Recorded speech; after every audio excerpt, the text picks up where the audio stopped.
Hello and welcome to the Gaggle Bubble Challenge, and if necessary, destroy media narratives. I'm George Szamuely. With me today, of course, is co-founder of the Gaggle, Peter Lavelle. So, Peter, even as we speak, there's news that the Israeli Security Cabinet has voted to approve the ceasefire hostage agreement later today. There's supposed to be a full Israeli cabinet meeting to vote to approve. Um, we've been told that the far right members of Netanyahu's cabinet, which is Ben-Gvir and Smotrich, will not approve because they want the war to continue, and they've said explicitly we want the war to go on in Gaza. In fact, they've said that they will leave the cabinet. Um, what exactly that means, it isn't clear because Netanyahu would still have the votes in the Knesset from the opposition to go forward with the agreement. But they have said that if Netanyahu relaunches the war in Gaza, then they will rejoin the cabinet. just so long as you're going back to the killing, we'll come back. And what does that mean? Okay, it's undefined. Okay, Undefined. Yeah, I get. does that mean desperately seeking out the last hospital bed to destroy? Or what about the aid? Okay, no bombing, but no aid. And this Right. is so diffuse. Okay, and that's my problem with this whole story, to be honest with Right. Well, so it's clear though that the decisive voice to get this deal done was that of Trump. Trump sent his special envoy, and he clearly, from newspaper reports, from Haaretz, that he made clear to Netanyahu he want that the boss wanted the deal done. So that's it. Now, there's a question of what, knowing Israel, knowing Netanyahu, this is we're a long way from anywhere. It's supposed to be a three-phase agreement. So what's supposed to happen either Sunday or there are some reports on Monday is the start of phase one, which entails it's a 6-week process, the release of 33 hostages, and that would include women, children, men over 50. And then there's some complex calculation about how many Palestinian prisoners will be released in exchange. So there's a certain number per man over 50 per women soldier that the Israelis will release. And the residents of Gaza will be allowed to go from southern Gaza to northern Gaza, and then within about 16 days, the negotiations will begin for phase two, and phase two kind of entails withdrawal of Israeli forces to the buffer zone around Gaza, and then again more the release of more hostages, and then again the same kind of complex calculation about how many Palestinian prisoners are released well, in okay. exchange, and then you got phase three, which is supposed to deal with the final settlement and the basic also release of the dead hostages. So an awful lot of things can go wrong, and there's a lot of at different phases at which things could go wrong. But anyway, we can talk about Well, I mean, it's all nice and fine, and it's important to stress, and we're not original here.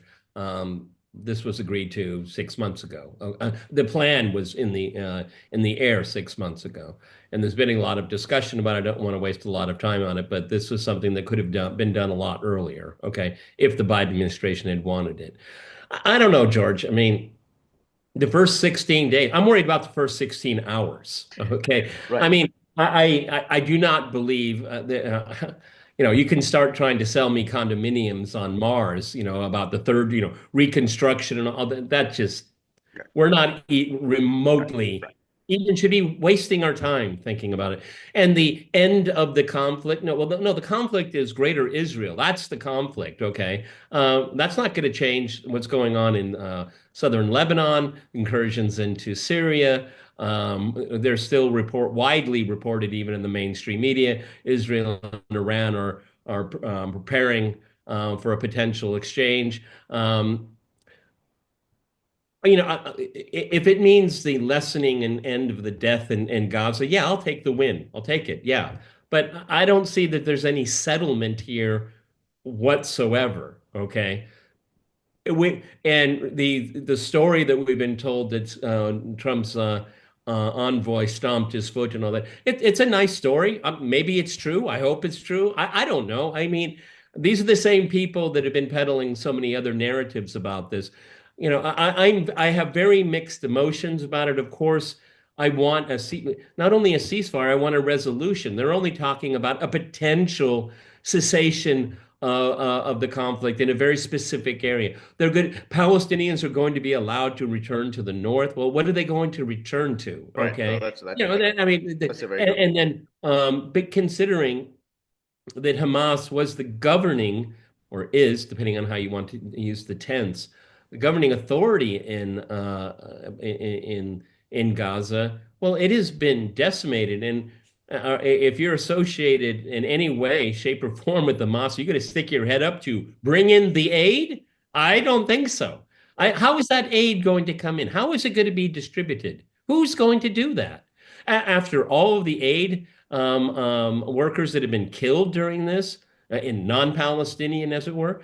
So, I mean, again, it's the outpouring of glee about all of this. That's all nice and fine, but the details are daunting, and Israel holds a lot of the cards. Okay, now let's give this story maybe a fairy tale story that Trump stomped his foot. If this is a political win for Trump, that's fine with me. I could care less who gets the win. I could really care less. Okay, but is this Netanyahu playing to domestic politics in the United States and has very little to do with what's going on in the ground? I don't know. We don't know enough about how this was done. well. Okay, I mean, And then also, then I'll leave it at that. This sounds like a deal, but what is the deal? What is the deal? What did Netanyahu agree to? Because we know what the demand was, but what did he agree to meet the deal? right. They West Bank, okay, for example, things like this. We don't know what the deal is, even though everybody talks about the ceasefire deal has been approved, but we don't know any of the background of what the quid pro quo is. A deal is, by definition, a quid pro quo. I'm sorry, go ahead. Well, no, I mean, well, let's look at Israel holds the cards until it doesn't. Israel knows that you can't really piss off Washington. I mean, it's been very fortunate because the Biden administration has rolled over and has allowed Israel to do whatever it wants. Oh, it's a red line, and then of course they ignored it. Self-defense. Yeah. So, but now it has something new, but maybe new with Trump. Now, Trump, even when he sent out this boastful truth about that, hey, we have a deal. What did he mention? He talked about the Abraham Accords. That's his pride and joy, the Abraham Accords, and of course, not just as the Abraham Accords stand, but but Saudi Arabia joining, as the Abraham Accords. So that's what he's been seeking. The Biden administration also sought it, but did it in a very ineffectual way, which is Saudi recognition of Israel. And I think that's what Trump is going to be pushing for. I don't think Trump is going to go for Netanyahu making him look a fool. I just don't think he's going to go for that. I think he will pursue, for at least for the time being, he will pursue this, expanding the Abraham Accords to include Saudi Arabia. And so I think that's where it's like. And again, we have to keep in mind, he did send out that truth with that excerpt from Jeffrey Sachs, that's quite a big thing. Jeffrey Sachs really let Netanyahu have it, and then and Trump sent this out, so he was clearly sending a message. Israelis knew that that's a message that they're getting from Washington. So Can I interject real quick here, George? Sorry. Let's be careful here. Let's parse the words here. Jeffrey Sachs, what he had to say was about an individual. It was about Netanyahu.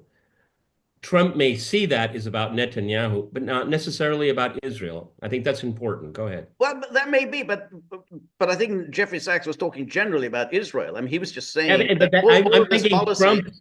Trump's interpreting it in the way Maybe, yeah, maybe. I'm throwing it out there. I'm throwing it out there. Maybe that's possible. So I think that's what Trump will be focused on. So I don't think he will appreciate, Netanyahu making him look a fool.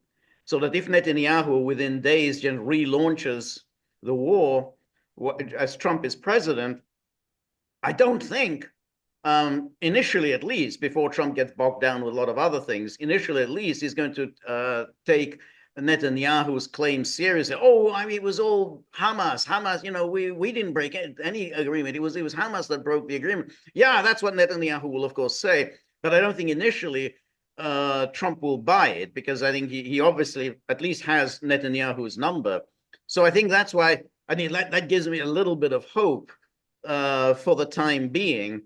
That, I mean, basically, it is Trump who's going to set policy. I mean, it's not going to be nutcases like Mike Huckabee, who just Huckabee, he couldn't care less about anything other than Israel. But he's just the ambassador. He does as he's told. Oh yeah, right, yeah. Right. It'll be Trump who's going to set the policy. So that's why I think initially, I think one should take it seriously, because Israel is always very careful. It's always got its eyes on Washington, and doesn't want to do anything that will really piss Washington off. And so, and whenever it's done that, it's usually backed away.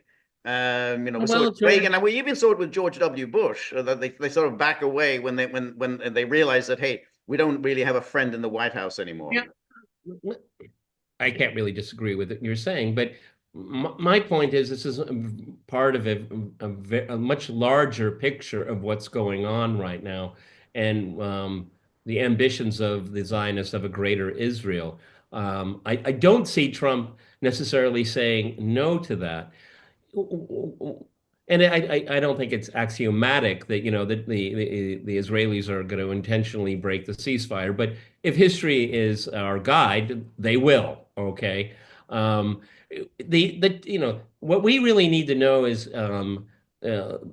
the truth behind the timing of it all. I mean, is this a final kick in the teeth to the Biden people, to Biden? Also, Israel had basically reached the extent that it could in Gaza. I think in the last few days they had suffered pretty significant casualties. I mean, how many? You're just going to bounce the rubble? I mean, is this an important inflection point for Netanyahu to say, I'm done in Gaza because Trump told me to? Okay, when he really can't really do much more. And there are other fronts to look at here. When I said, what was the quid pro quo? West Bank, Iran, these types of things, Abraham Accords. I think you're absolutely right about this.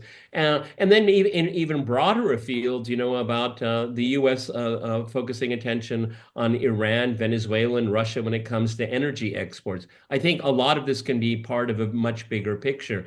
I guess really what I'm trying to say, George, is that I'm not going to let my hopes get ahead of my skis, okay?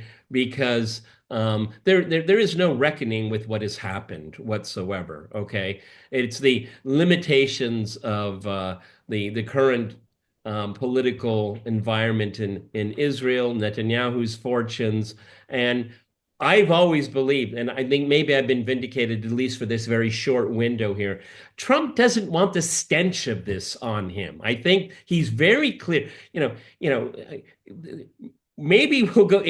Jeffrey Sachs's short video clip will go down in history as some kind of fulcrum. When one way or I don't know. Okay, I don't want to overplay it or underplay it. But I do believe, and this is, you remember the episode of Crosstalk that I referenced last time we spoke, where two very eminent people were saying, Trump doesn't care about these things. And I think he does care about it. And I think what we've recently seen in the last, 48 hours or so, vindicates my perception of that. He doesn't want to have the stench of genocide. Does he? Is it bothered him that Greater Israel has ambitions? I don't think that bothers him one way or another. Okay, but this specific one, the way it is being framed, and it's very interesting for our viewers in the United States.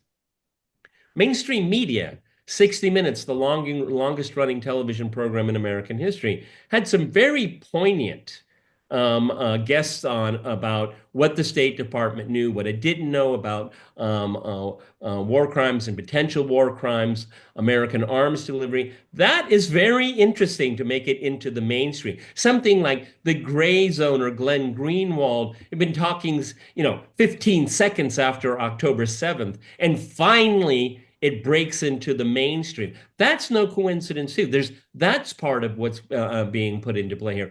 And Trump and his people say, I think, they're all for Israel to the person, but they don't want to have to live with the stench that Anthony Blinken's going to have to live with for the rest of his life.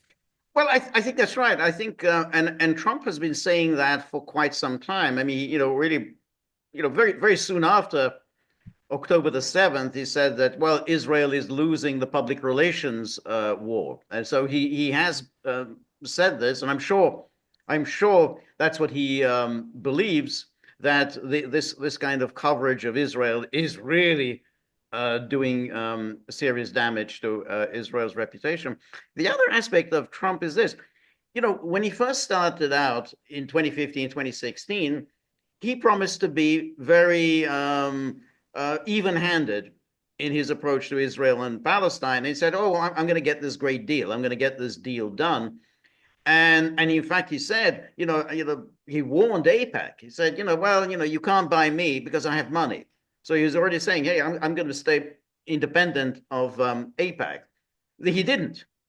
As it turned out, he then kind of embraced wholeheartedly the Zionist cause, but then he needed money. I mean, that's the way Trump was thinking. He's going to need a lot of money, lots and lots of money to get reelected. He doesn't need that money now. He doesn't. He's not going to get reelected, so he doesn't have to worry about that. And then he has to think about something else, which is, well, he's basically got this huge business, this the Trump Corporation or the Trump Organization, and they do a lot of business in the Gulf, in the Arab world, and then he may well be thinking, hey, these people, they're quite friendly. I mean, I don't have anything against Saudi Arabia, the UAE, Kuwait, Qatar. These are people with whom I do a lot of business, and I am going to be going on to do business, and therefore it doesn't make sense for me to antagonize all of these people for the sake of Israel. So whatever sentimental attitudes he has towards Israel, I don't think it's particularly. I don't think he does. I don't think he does either. I mean, yes, his daughter converted to Judaism, but what's that to him? I've never heard him say anything particularly showing any great emotional attachment to Israel. He does the pro forma. He says pro forma stuff, and I can hear the ching ching of the right, exactly. But you never hear any of the kind of things that Tom. He never says I'm a Zionist. Exactly, I never heard him say anything like that. Yeah, it is yeah, exactly. It's all about money, what Israel can do for him. But ultimately, if it's going to be, hey, I want to make sure that the Trump organization is going to go on, after I'm no longer president, they're going to do business in the Gulf. That's what he's going to be thinking about.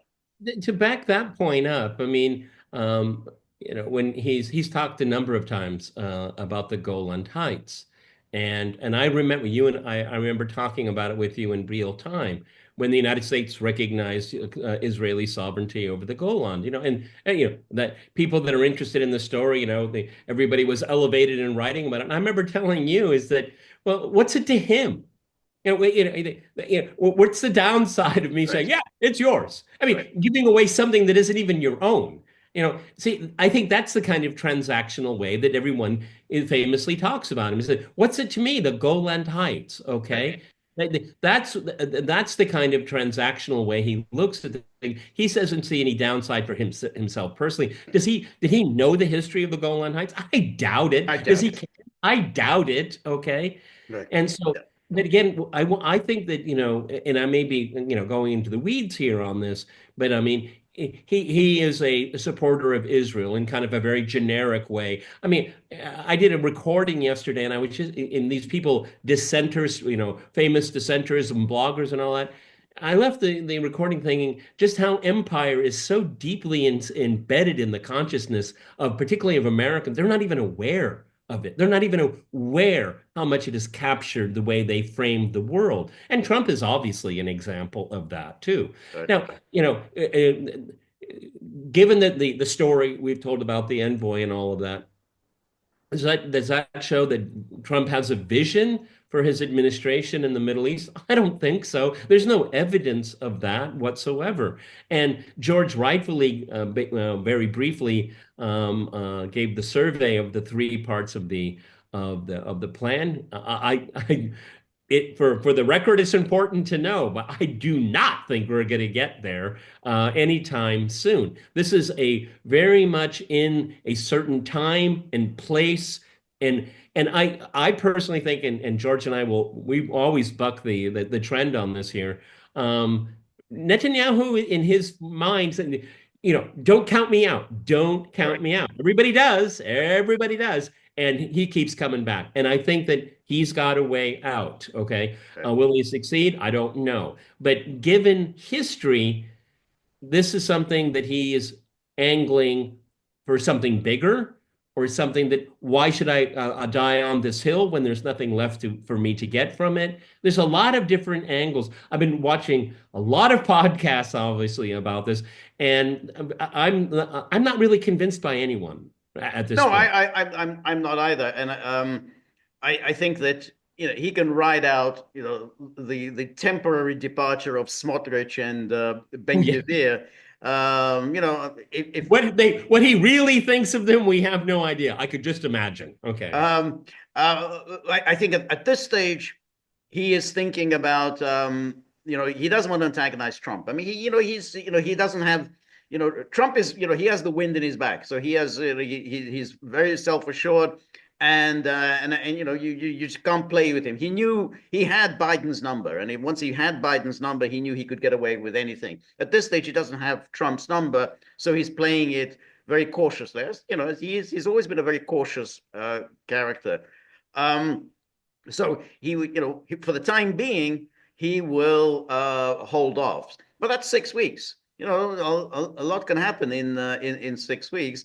And you're absolutely right. This is a three-phase agreement, and then ultimately, which is the phase three part is, oh well, hey, we got to kind of talk about what the future of Gaza. I mean, who's going to govern Gaza? Because no one has the slightest idea, and that's supposed to be at phase three. Somebody has to. I mean, if there's going to be a cessation of hostilities, somebody's going to have to govern Gaza. And Netanyahu has ruled out the Palestinian Authority, but that's the various Arab countries. Again, these are the people that are now warmly greeting Trump. They insist that it has to be the Palestinian Authority, which kind of makes sense. Otherwise, who's going to do it? I mean, you could bring in the United Nations, but even if you bring in the United Nations, somebody has to do the day-to-day administration. I mean, you can't have people who don't know the language. I mean, they can't administer it. Somebody is going to have to do the day-to-day work, and it doesn't look like Israel is going to accept anyone. Well, I'm sorry, George, but if you were a UN official, do you want to live and administer Gaza? I wouldn't. No, I no, wouldn't. right, Okay. right. You're absolutely right. And, just to confront the obvious here, well, what happens when all of the hostages, or including the ones that have died during captivity, what happens then? Mm. What happens then? They got all of their hostages. Hamas will have no leverage in the way that it has been defined through this conflict. What is going to hold back the Israelis from pursuing their genocide, their ethnic cleansing of Gaza. These politicians live in the moment. Okay. How many years has Netanyahu been prime minister? It's like It's 20. pretty weird. It started sometime in the mid 90s, I think. Yeah, he's I mean, been. on and off. I mean, there've been a Look, few look, George, years in which he's 16, been out. Yeah. 16 weeks ain't jack for Right. this guy, Right. okay?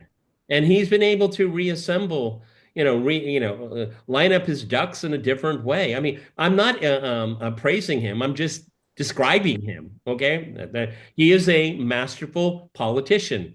Not only is he a master over Israeli politics, he's the viceroy of Washington, D.C. at the Right. same time. One thing I'd like to point out, and I don't know how much emphasis should be put on it.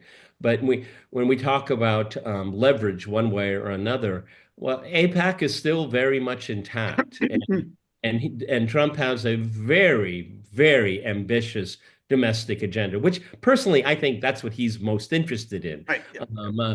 But these people in Congress are bought and paid for. Right. They're going to drag their feet and they're going to say, well, yeah, we want to pursue this tax cut, but let's talk a little bit what's going on in the Middle East. And then Trump is going to constantly being dragged back there.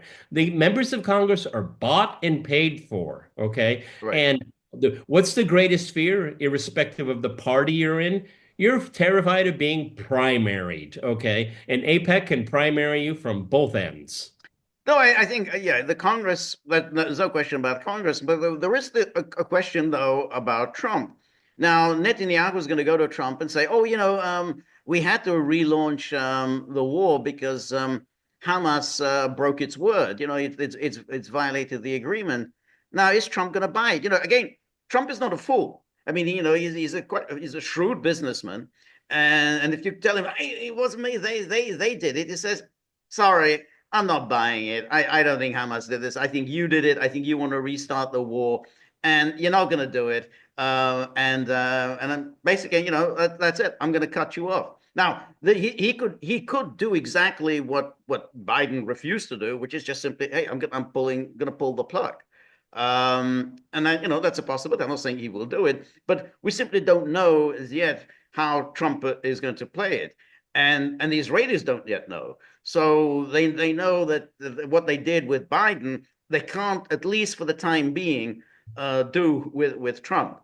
That's why it's an opportunity for something different. Doesn't mean it's going to happen, but at least it's an opportunity for a change. Well, there's also the issue of the learning curve here. Again, I don't want to get ahead of everybody's skis here, but I don't know if you saw much of Marco Rubio's confirmation. A little bit. That's a smooth sailing there. Okay, I got a wind to his back, very polished, very optimistic. Little Rubio, he's sitting on a phone book. He looks very powerful figure and all of that. But I have to wonder, and this is my own personal speculation. Marco, do you want to go out like Blinken? Did anybody see Sam Husseini and Max Blumenthal's departing gift to Blinken on his glorious departure? Man, Max Blumenthal, hat tip from me. Okay, Sam Husseini, hat tip from me. Excellent. Somebody had to finally do it in front of the man himself. Okay. And Matthew Miller was smirking all the way to the end. And I'm not saying that's not hyperbole. That's true. He was smirking. That's right. It's interesting, though, Blumenthal was treated quite courteously.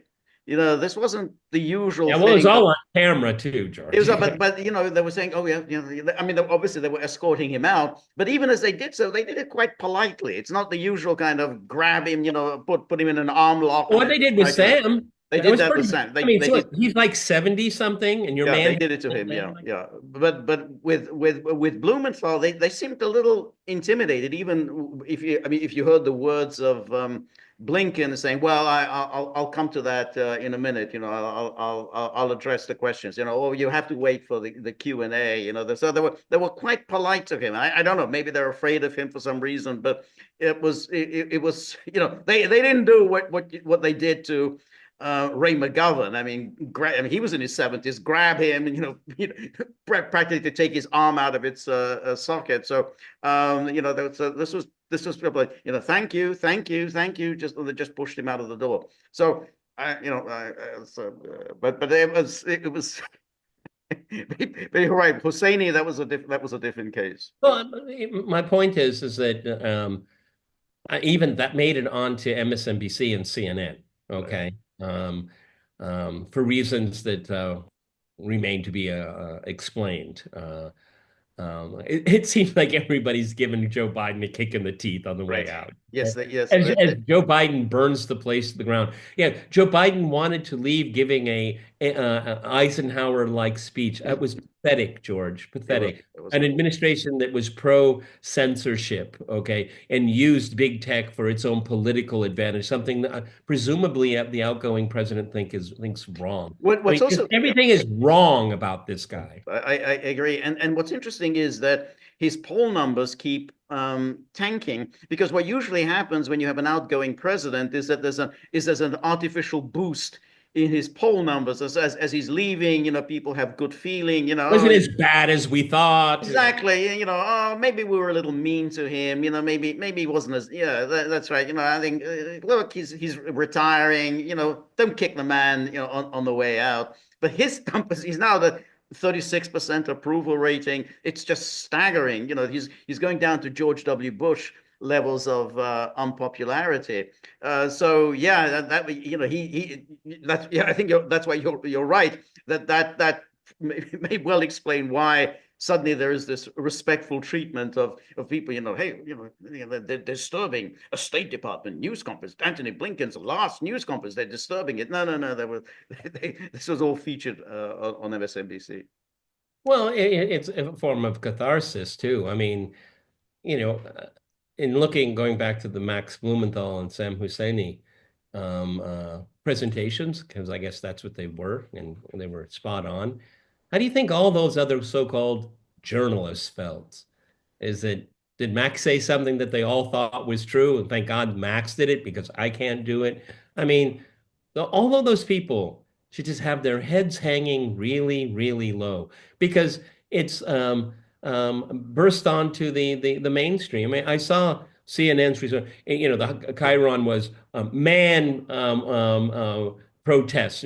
A man, okay, and then he's Max is described as an activist, Right. okay. Well, I mean, he's the real journalist. Everybody else in the room is the activist. Okay, they got it reversed. Okay, Right. well, the reason why I'm mentioning this is that viewers see that this airheaded commentary from the people presenting it on CNN it's just not absorbed at all. I mean, you don't have to tell me what I just saw. I just saw it, and what you're saying is just hot air, and that's obvious to a lot of people. Okay. Right. No, I think that's right. What's interesting, and I don't know the answer to that question, is will this have a long-term effect? In other words, if this is at least if the ceasefire holds, or if we go into phase two, get to phase three. I mean, there'll be some, the people will forget all about everything else that's happened over the past 15 months. I don't know. I mean, because remember, even back in 82, during Israel's invasion of Lebanon, there was a lot of very, very negative coverage of Israel. I mean, and again, on American network television, far more so than what Israel has been doing in Gaza. Back then, I think the media used to be quite openly critical of Israel. They show, hey, this is this complete devastation for no reason. I mean, why are you doing this to Lebanon? And so there used to be that, and then it was kind of forgotten, in subsequent years. So I just wonder whether there would be, this any long-term effects. I'm a skeptic. I doubt it, but it'd be nice to think that there will be long-term effects. Yeah, I mean, again, it's very easy because it's emotionally driven to live in the moment, believing that maybe something could change. I mean, obviously, I want something to change, but history is prologue here, and plus, you know, you could draw the immediate conclusion.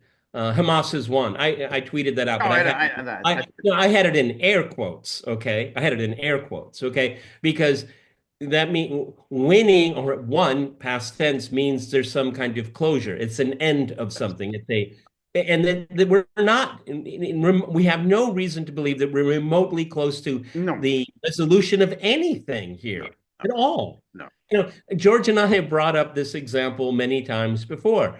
We can look at history and say in retrospect, Stalingrad, that was the turning point. Okay, the Wehrmacht could be defeated, but if you're in the moment, is that no one was thinking, oh yes, the Nazi Germany is done, it's finished. Nobody was thinking, not even the Soviets. Okay, so it's very easy in retrospect to look for an inflection point. But when you're in that inflection point, you have to be very, very careful. And unfortunately, a lot of people in our space continue last year's really bad habit of making very definitive predictions, Yeah, which have been all proven wrong that's right. almost to the person. Yeah, no, absolutely, absolutely. I mean, it's such a total waste of time to make constantly to make these sort of these predictions, because that's the quickest way essentially to make a fool of yourself. So no, I think that, just talking in these terms about, they've won.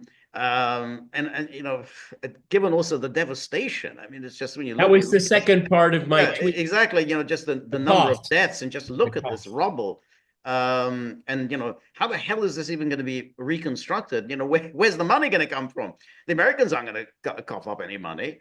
The Europeans, they might cough up a little bit of money, but this kind of the scale needed to rebuild Gaza, I mean, no one's going to come up with that kind of money. So this rubble, it's going to be there for a long, long time. It's going to be there for generations, Right. George. Yeah. Generations. And also, just to be very practical, I'm sorry, but I mean, considering the ability of Israel to destroy, I mean, why would you invest anything there? I mean, it's just going to be done again.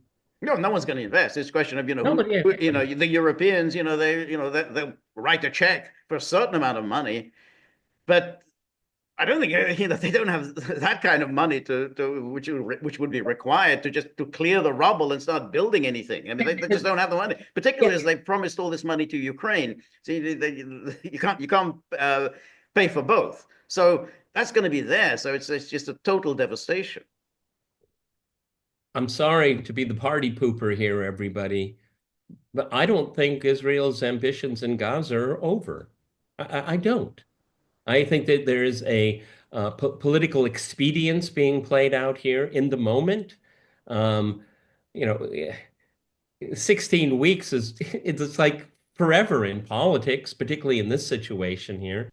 So because Israel has the determination and the means, does it have still the political leverage? That's what this whole Right. conversation is about. And I think it's very, very premature to It's say very, that they don't have it no, anymore. I think it's very premature, and I think that's why I think so much depends on Trump and which way Trump is going to go. Trump has so far has made clear, I don't want this on my watch, and I think that's going to be the message for the time being. For the For the time time being, being. that's going to be the message to Israel. We don't want any crap on my watch. So when I'm gone, maybe you can restart the whole thing. But while it's on my watch, I don't want this. So I think that's at least hopeful. That's We can at least be Yeah. hopeful on that score. But in terms of, hey, there's some sort of a lasting deal here. No, I mean I mean, even just looking at this complex phase 2 and phase 3 thing, all these things have to be done. I mean, so hey, you're going to withdraw from the Philadelphia corridor, then you're going to withdraw from the the corridors separating North and South Gaza. You're going to withdraw from Gaza into the buffer zone, and there's going to be the people are going to be able to move around in Gaza. You think, whoa, whoa! I mean, that's Well, a I mean, big deal, a long way down the road. and particularly I guess, in a weird way, remarkable. Um, I don't, you know, there are times that, you hear the phrase, I'd like to be able to get into his head. I never want to get into Anthony Blinken's head because it's such a dark, dark place. Okay. Okay. But in his parting um, closing parade, he admitted that Hamas has reconstituted Right. itself. I mean, I don't know why he's saying that. Yeah, I don't know. I don't know why. It's Yeah, just really weird. Okay. I mean, so what did you just accomplish? You just killed women and children. That's yeah, essentially what you've done. It's an admission. Yeah, it's an admission of genocide. That's what it is. It's a very weird. I don't know if this guy has psychological. He needs if he's seeking it. Okay, because these things are admissions, George. right, These are confessions. right. No, you're absolutely right. Because if he meant this seriously, then this whole enterprise has been what? I mean, it's just been about nothing. You've destroyed Gaza. You've killed, by a very conservative estimate, 50,000 people. And it's probably closer to 200,000 because who's counting anymore? Who's counting? Do they have You've the killed them. means even to count the dead? And for what? That means you haven't accomplished anything. So therefore, your policy has been a total and absolute disaster. And you're basically lucky to get out alive. I mean, it's it's a good thing that the security people were escorted out, these troublemakers. But you're lucky to get out alive when you've accomplished absolutely nothing, through your policy. I mean, how dare you even give a kind of end of term assessment of your accomplishments? I mean, your accomplishments are a catastrophe. Yeah, and is there's a flip side to it from what we're saying here. I mean, ceasefire. It's the end of something. I don't think so, but the way it's being framed here. But that also applies to the Blinkens of the world. Your endeavor in Gaza is far from over. The tragedy is far from over. Okay, because how to reverse that? I don't even, it's hard for me to conceive of it. There's no infrastructure. So we're going to get 500, okay, in theory, 500, 600 trucks of aid in a day. How is it going to be distributed? How? Well, there are no roads. No. Well, there are no docks. There are no buildings. And then something that is barely mentioned, but there are criminal gangs now in Gaza because there is no civil authorities whatsoever. Okay. I mean, if you present yourself as a cop, well, you're automatically Hamas and you're going to be annihilated. Okay. And so, this is how maniacal it is. Okay. All right. We'll stop the bombing. Okay. Well, what are you going to do now? No tools to lift the rubble. You're going to have to use your bare hands. Come on, this is just absurd, everybody. Nobody's talking about the details of this. And it is horrific. The challenges are horrific. People are going to continue dying in large numbers even without being bombed. There are no hospitals. It's really, really, really grim. Okay. Now, I want to go back to the beginning. I'm all for this, okay? Don't get me wrong. I'm all for this. This is something that George and I have wanted from the very, very beginning. But the closer you look at it, the more questions there are, and there are reasons to question motives, really. Yeah, yeah. Well, we can't. I mean, as I say, I think that for the time being, at least, Trump has set his mark on it. He clearly does not want this to continue. I think he is thinking in terms of his legacy. I mean, he thinks that this Abraham Accords, that's his legacy. And the key to that is to get Saudi Arabia on board. Saudi Arabia, of course, will not get on board unless there is some mechanism in place towards the two-state solution. Don't know whether that can be done, but at the very least, he can't sign off for any of Netanyahu or the far right's projects for annexing the West Bank. There's just that's just going to be absolute turmoil in the Gulf states if Israel did that, and that's why I don't think Trump is going to sign off on that. Because I think that would be the end, not just of the Abraham Accords. I mean, it could be the end for Saudi Arabia, all of his friendships in the Gulf states. So I think that's where it would be really the very minimum that Saudi Arabia will ask in return for recognition of Israel is you have to move towards some kind of a two-state solution. And Israel, of course, will play the usual thing, but I think the sort of the ambitious projects like annexing the West Bank, I think that has to be off the table for the time being. I'm not saying that they haven't abandoned that. I'm not saying they've abandoned, but for the time being, I think that has to be off the table. Uh, Gaza was abandoned for so long. I don't see why the West Bank will be any different. We'll see. An interesting point here. My parting comment is during the financial crisis of 2008, we all learned the term stress tests. Well, this is exactly what Trump is going to have to employ, stress tests. And that's part of the art of the deal, okay? How far can your interlocutors go, okay? It's going to be a really, really huge challenge. I don't want to deflate the recent news here, but the challenges have only just begun if you have these kind of ambitions here, okay? Right.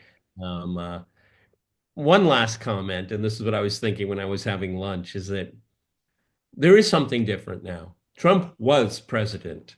He knows how it works, okay? He knows that personnel is policy. So all these things kind of mixed up. I think that, you say, we're going to see the same thing from Trump. No, I think we're going to see a very different Trump, to be honest with I you. think so too. I think so too. And he's comporting himself in a very different way He's from the way comporting himself like a statesman right now. exactly. He seems much more self-confident. He's abandoned that sort of, his kind of neuroses that dominated his early days in the White House. His some hysteria, all that is kind of gone. He seems very calm and very self-assured now. So that's why that I think is hopeful. And remember, even Rubio, who was, as you said, he was extremely smooth and polished. He did talk about the two-state solution. So, and again, he's at least, I mean, this is not a Tom Cotton. I mean, Tom Cotton basically, that for him, that's off the table. But Rubio did talk about the two-state solution, which, to many Republicans, that's anathema to them. So, but he nonetheless did talk about that. So, And I also think, George, is that again, I don't want to impugn too many positive qualities here to Mr. Rubio, but the APAC/liberal media didn't do a very good job in protecting the personality of Anthony Blinken. There are a lot of people watching now. There's a lot of commentary. And I think more and more people that are interested in politics anyway are not obviously going to places like ours, our podcast, and many, many others. So Marco Rubio knows that it's not smooth sailing. You're not going to have the protection because good. Anthony Blinken, bloody Blinken, leaves very bloody. And I think that he has to be aware of that. He's going to be his words are going to be recorded and reflected upon. Okay, Anthony Blinken, we have an entire 4 years of lies in front of us that will take years to parse together. Okay, that's going to be one hell of a group of books. Okay, Right. the hellscape of Anthony Blinken. All right, everybody, that's our initial thoughts on this. I think that George and I are in agreement. We're in the moment, okay? Let's not get ahead of our skis. And for God's sake, people, don't make predictions, please. Exactly. Let's Is still that move. maybe a New Year's resolution for some of us? Please. Yeah. All right, everybody, this is a Gaggle with Peter and George. We're on Local, so please go to thegaggle.locals.com. This is Friday. We're doing a series of podcasts, and we'll reconvene on Sunday. And we're still on schedule for our live stream, Live which will stream. be two hours before the inauguration. When it's going to start? Yeah. So yeah, we start 10 a.m. Oh, Eastern time. that's So it's 2 hours. 2 hours. So I think we'll we'll just be So that's part of the inauguration celebrations. We'll do a Gaggle crowd live check. stream. We'll try to do a crowd check. Is it a bigger crowd than it was for five? Yeah. So we will be doing that. And of course, what always comes up at this time is these hounds who are ferocious and angry. They're never happy. They daily they check the tip jar, And every time they do, they say, well, "What's going on here?" Exactly. What is this? We do all the work, and it's for no remuneration. That's not a good business model. That's what they keep insisting. So we're very grateful for all of your help, friendship, and support. The more you're able to donate, the more of these videos we can make, the more we can improve the technology. And above all, we'll be able to somehow discuss business models with these dogs at some point. So remember, if you like the gaggle, please like, share, and subscribe. See you soon. Bye-bye.